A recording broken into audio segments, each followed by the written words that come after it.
Questions and comments? The honourable member for Yukon. Well, thank the member for his speech. I'll ask him the question first so he can think about it, and then I'll make a comment. I'd just like to know if he would support something that would actually help reduce crime, and that is make permanent the funding for their Aboriginal justice strategy that has to keep being renewed. And my comment is it's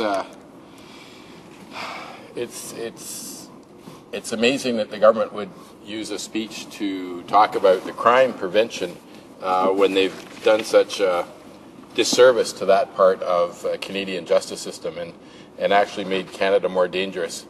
They made the case that crime was increasing, people are at risk in the streets and everything, and then they closed Parliament and cancelled 19 justice bills.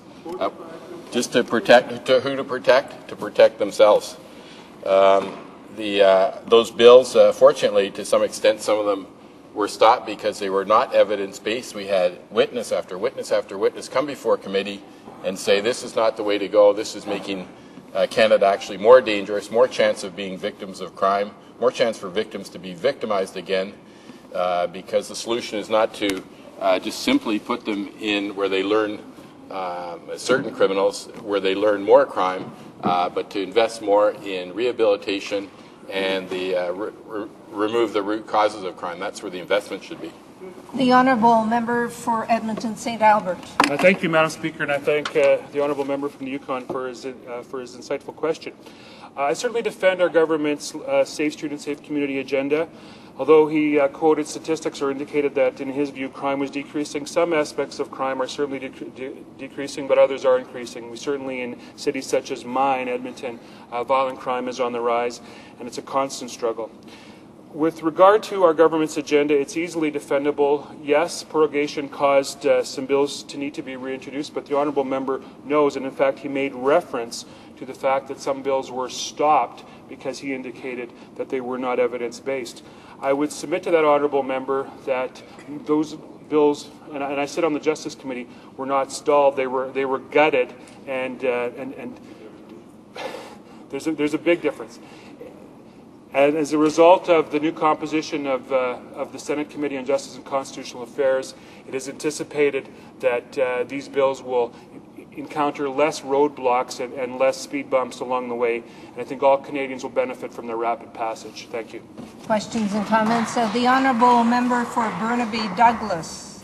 Thank you, Madam Speaker. And I find it a little amazing to hear the member speak. The number of times that he said that crime legislation was proposed and would have to be reintroduced. I'm sure he must be totally frustrated with his own government. Exactly. I mean, as an opposition member who has very little interest in the Conservatives' crime agenda, in fact, I oppose a lot of it, I couldn't be nearly as effective as the government has been itself in postponing and putting off this legislation, either through prorogation or early election calls. And as a new Conservative member of Parliament, I'm sure he must be completely frustrated with his own government. I wonder how he responds to that suggestion that it's the Conservatives who are short-circuiting their own agenda, and the opposition is just sort of incredulous that they're doing it to themselves. The honourable member for Edmonton St. Albert. Well, I thank the member for Burnaby Douglas for his question, but I couldn't disagree with his supposition more. Two bills that went through this House and went through the Justice Committee, C-25 dealing with 2-for-1 credits for remand custody, was stalled and then amended significantly by the upper chamber. Thankfully now has received royal assent, although albeit with somewhat watered-down provisions with respect to 1.5 for 1 being the standard. But the more pivotal bill, and I think from my perspective, was the old C-15, mandatory minimum sentences for drug dealers. This was a bill that was targeted to take the enterprise and the commerce out of organized crime. And this bill, although it passed through this House and got through the Justice Committee, never did make it through the Senate and would not have made it through the Senate.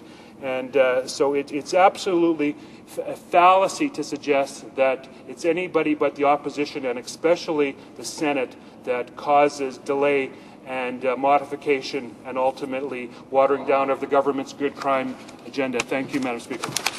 Resuming debate, the honourable